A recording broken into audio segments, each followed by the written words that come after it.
Magandang araw mga ka-TH, Luzon, Visayas at Mindanao. Sa mga subscribers ko, sa mga kaibigan ko. Ngayon mga ka-TH, binalikan ko yung bato na Hugis Heart mga ka-TH. Pinalinisan ko sa kasamahan ko. Kasi parang hindi siya madamuhan ng marami.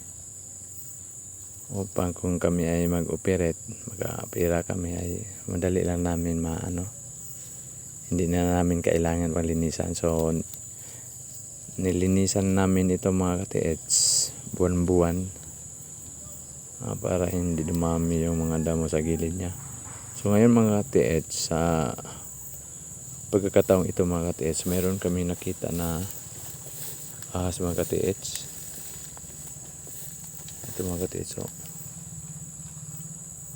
viper daw ito mga ka-TH, at isa ito sa pinaka poisonous na ahas mga ka-TH. Poisonous. So buti nila nakita namin mga ka-TH, kasi pag nakagat kami or makagat kami nito mga ka-TH, sigurado hospital ang buti namin, o doon kami sa hospital papunta pag nakagat kami mga ka-TH. Buti na lang napansin namin mga ka-TH. Talagang sa treasure hunting mga ka-TH, napakadelikado. Kasi marami kang dapat alalahanin, marami kang dapat bantayan. Lalo na pag patungo ka sa mga treasure sites, hindi mo alam, mayroong mga ahas pala nakatago sa daan, sa inaapakan mo. So delikado talaga mga ka-TH. So dapat tayong mag-ingat mga ka-TH, kasi yan ang priority natin . Safety is our priority talaga sa treasure hunting. So mabuti lang mga ka-TH, nakita namin. Kung sakaling hindi nakita, siguro isa sa amin dito ang kasamahan ko ay makagat din o makakagat. Sigado mga ka-TH. Siguro ito ang sabi nila nga tagapagbantay, kasi dito talaga sa gilid mga ka-TH .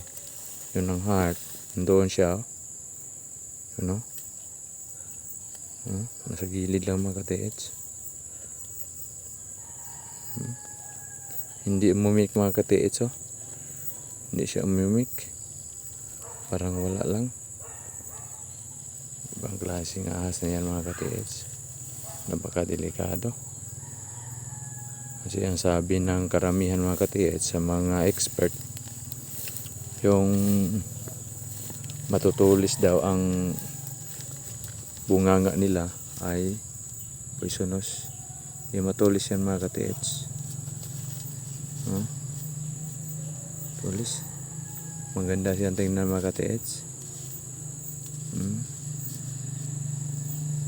Yung purma niya mga ka-TH, kung ano mang purma niya noon o kanina, ganun pa rin mga ka-TH .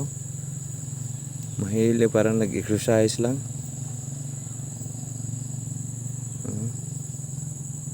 Talaga naman mga ka-TH . Ang ganda pa naman tingnan mga ka-TH . Ang ganda. Parang estatwa mga ka-TH . Parang hindi totoo. Kasi hindi man lang gumalaw o kung ano-ano bang ginagawa, wala. Stationary siya mga ka-TH . Hindi man lang na pagod . Ayan mga ka-TH. Napakagandang ahas mga ka-TH.